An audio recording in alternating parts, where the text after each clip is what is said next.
नमस्कार दोस्तों, mass spectrometry को कंटिन्यू करते हुए ये अपना चौथा वीडियो है। आज के वीडियो में अपन सबसे पहले चर्चा करते हैं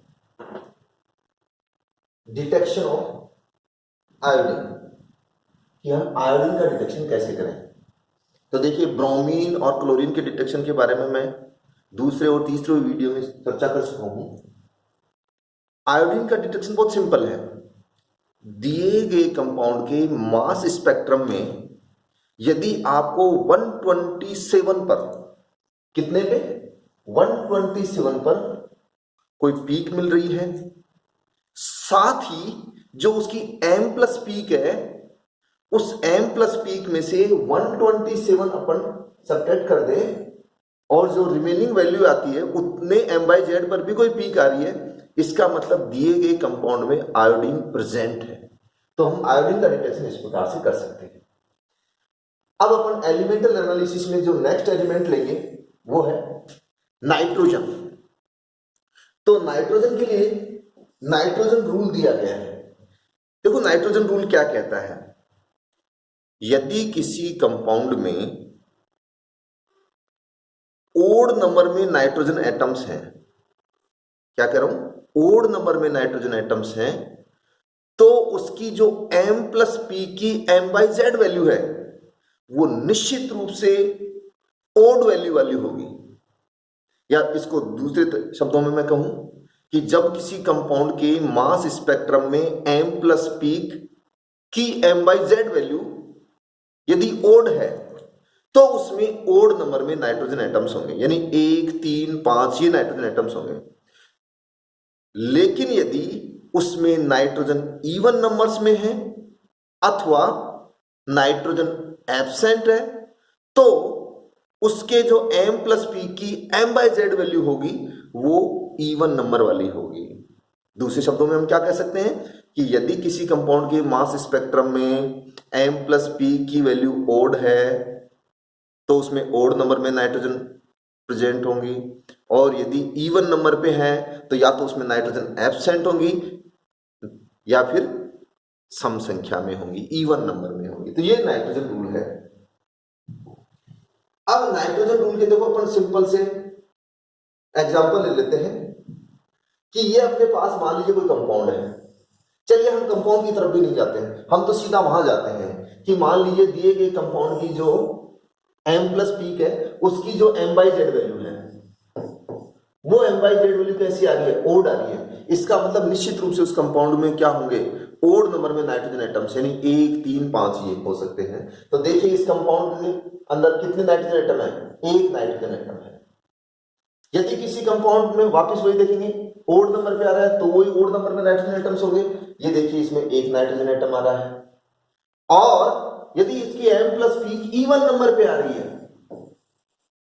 m प्लस पी की जो m/z वैल्यू है वो इवन है, तो उसमें या तो नाइट्रोजन एटम्स इवन नंबर में होंगे या फिर नाइट्रोजन एटम्स एब्सेंट होंगे, और यहां पर नाइट्रोजन एटम्स किसमें, इवन नंबर में है। तो इस प्रकार से अपन नाइट्रोजन एटम ओड नंबर में है या फिर इवन या एब्सेंट है, इस बात का पता मास स्पेक्ट्रोमेट्री के द्वारा लगा सकते हैं। अब अपन नेक्स्ट जो पढ़ेंगे वो है determination of number of carbon atoms, कि हमारे पास कोई कंपाउंड दिया हुआ है तो उसमें प्रति मॉलिक्यूल कितने कार्बन एटम है, 1 कार्बन एटम है, 2 है, 3 है, 4 है। इस बात का पता भी हम मास स्पेक्ट्रोमेट्री के द्वारा लगा सकते हैं। अब मास स्पेक्ट्रोमेट्री के द्वारा कैसे लगा सकते हैं, क्योंकि हम जानते हैं कि नेचर में जो कार्बन के आइसोटोप्स हैं, कार्बन 12, कार्बन 13 और कार्बन 14, तो ये जो इनकी परसेंटेज है आइसोटोप्स की, वो कार्बन 12 98.9% मिलता है, कार्बन 13 1.1% मिलता है, राउंड ऑफ करके लिखेंगे थोड़े से, और जो कार्बन 14 है वो 0.00 समथिंग परसेंट में आता है अपने पास यहां जाकर के। यानी कार्बन 14 की जो मात्रा है वो बहुत कम होती है, तो मेन जो मात्रा है वो इसी की है, कार्बन 12 और 13 की। अब कार्बन 12 की परसेंटेज ज्यादा है और कार्बन 13 की परसेंटेज कम है। इसको अपन दूसरे शब्दों में ये कहें कि मान लीजिए मेरे पास मीथेन के 1000 मॉलिक्यूल्स हैं। कितने? 1000। उन 1000 मॉलिक्यूल्स में से 989 मॉलिक्यूल्स ऐसे होंगे जिनमें कार्बन 12 होगा, अर्थात उनका मॉलिक्यूलर वेट कितना हो जाएगा अपने पास? 16। 12 और 4 16, तो 16 आ जाएगा। लेकिन 11 मॉलिक्यूल्स ऐसे होंगे, मैंने इसको 1000 में कन्वर्ट कर दिया, वहां परसेंटेज में 1000 में 11 मॉलिक्यूल्स ऐसे होंगे जिनका मॉलिक्यूलर मास कितना होगा? 17 होगा। यदि 1000 मॉलिक्यूल्स की m प्लस पीक आ रही है,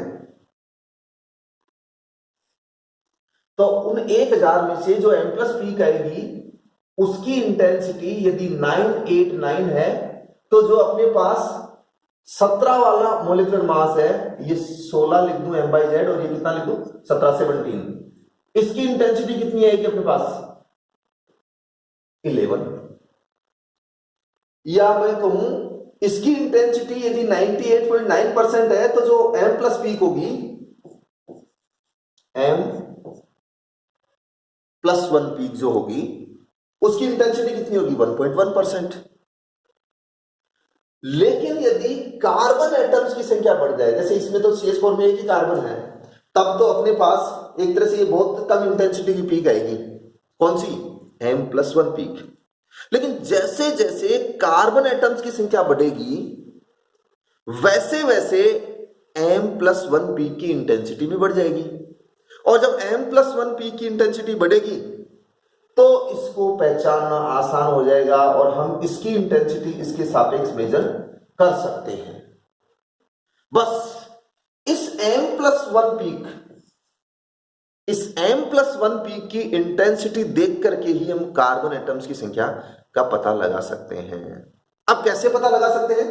देखिए जरा एक बार।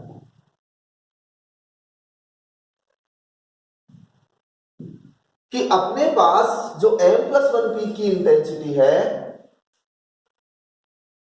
वो किसके इक्वल होगी? 1.1 मल्टीप्लाइडेड by number of carbon atoms. Carbon atoms की संख्या की, यानी कार्बन एटम्स की संख्या आपको निकालनी है, नंबर ऑफ कार्बन एटम्स आपको निकालने हैं, तो जो m प्लस 1 पीक की इंटेंसिटी है, intensity of m plus 1 peak divided by 1.1, तो m प्लस 1 पीक की इंटेंसिटी में 1.1 का भाग दे देंगे, इससे डिवाइड कर देंगे, तो हमारे पास जो भी नंबर आएगा वो मान लीजिए x आ गया, तो ये x किसको डिनोट करेगा? Number of carbon atoms. अब एक एग्जांपल लेके अपन सोल्व करने की कोशिश करते हैं।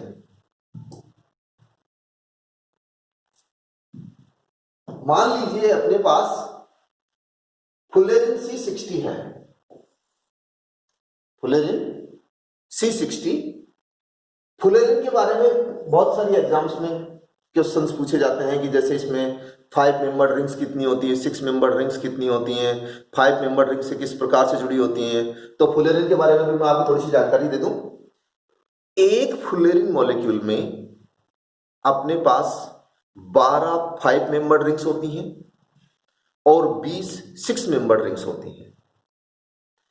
प्रत्येक 5 मेंबर रिंग 5 6 मेंबर रिंग से जुड़ी होती है और प्रत्येक 6 मेंबर रिंग 3 5 मेंबर और 3 6 मेंबर रिंग से ऑल्टरनेटिव ऑर्डर में जुड़ी होती है। यानी एक 5 मेंबर जुड़ेगी, फिर 6 जुड़ेगी, फिर 5 जुड़ेगी, फिर 6 मेंबर जुड़ेगी, इस तरह से जुड़ी हुई होती है इसमें। अब मान लीजिए C60 है और हमसे कोई ये पूछे कि इसकी m प्लस 1 पीक की इंटेंसिटी m प्लस पीक के सापेक्ष कितनी होगी, तो सिंपल सा है, अपन 1.1 को किससे मल्टीप्लाई कर देंगे? नंबर ऑफ कार्बन एटम्स, यानी 60 से। तो कितना आ गया अपने पास? 66। तो 66% इंटेंसिटी होगी किसकी? m प्लस 1 पीक की। किसके सापेक्ष? इस m प्लस पीक के सापेक्ष। नेट में एक क्वेश्चन आया था कि फुलेरिन के अंदर जो M+ पीक है और M+1 पीक है, उनका इंटेंसिटी रेशियो क्या होगा। तो मान लीजिए ये 100% है, तो ये कितनी निकली अभी अपने पास 66%।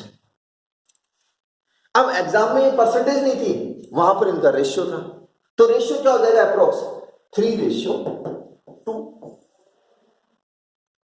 अर्थात अगर किसी कंपाउंड के मास स्पेक्ट्रम में M+ और M+1 पीक, M+ और M+1 पीक का इंटेंसिटी रेशियो 3:2 आ रहा है, तो आप समझ जाइए उसमें कार्बन एटम्स की संख्या 60 होगी। इसी तरह अन्य मॉलिक्यूल्स हो, उनमें भी कार्बन एटम्स की संख्या निकालनी हो तो आप निकाल सकते हैं इस तरीके से। ओके, अब अपन बात करते हैं सल्फर एलिमेंट की। सल्फर एलिमेंट का भी एक बार क्वेश्चन पूछा हुआ है नेट के एग्जाम में। अब अपन किसी मॉलिक्यूल में सल्फर है या नहीं, इस बात का पता कैसे लगाएं, और सल्फर है तो उनकी कितनी संख्या है, इस बात का पता कैसे लगाएं। तो सेम तरीका लगाना है अपने को जो अभी अपन ने किस में लगाया था, कार्बन में। कार्बन में अपन ने 12 और कार्बन 13 की नेचुरल अबंडेंस देखी थी 98.9 और 1.1%। इसी तरह से देखेंगे कि जो अपने पास सल्फर है उस सल्फर के भी नेचर में 2 आइसोटोप्स होते हैं, सल्फर 32, सल्फर 34, और नेचुरल अबंडेंस कितनी होती है दोनों की, जो रेशियो है 95.6% और 4.4%। कार्बन में कितना था ये 98.9 और ये 1.1। हमने कार्बन में जो M+1 पी की इंटेंसिटी निकाली थी, इसकी M+1 पी की, वो कैसे निकाली थी M+1 की 1.1 मल्टीप्लाइडेड by number of carbon atoms. यही तरीका यहां लगा देते हैं अपन। तो यहां 32 और 34 है, इसका मतलब M+2 पीक आएगी, 2 ज्यादा है ये, तो M+2 पीक इंटेंसिटी,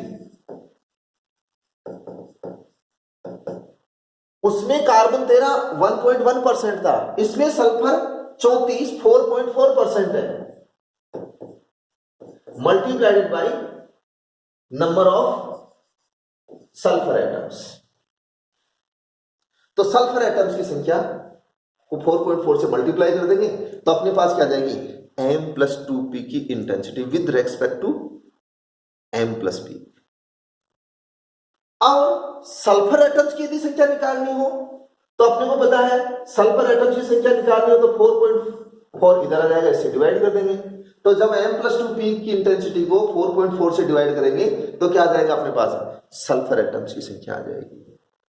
जैसे मान लीजिए आपके पास S8 मॉलिक्यूल है, कौन सा S8, और S8 में आपको इंटेंसिटी निकालनी है किसकी M+, ये सुपरस्क्रिप्ट के रूप में है, M+, ये इसके बिल्कुल बगल में है M+2, तो ये तो लिखोगे आप 95.6 और ये आप लिखोगे 4.4 मल्टीप्लाइडेड बाई 8, तो कितना हो जाएगा लगभग ये 95.6 और इसको मल्टीप्लाई कर देंगे तो ये 2 और ये 35, तो अपने पास ये लगभग जो रेशियो हो जाएगा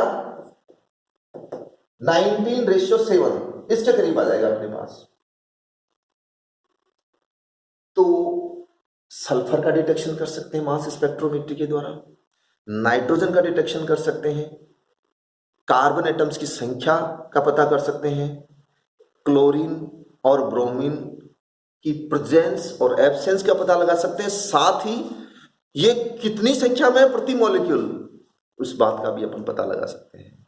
तो इस प्रकार से मास स्पेक्ट्रोमेट्री के द्वारा एलिमेंटल एनालिसिस किया जाता है। आज के वीडियो में इतना ही, धन्यवाद।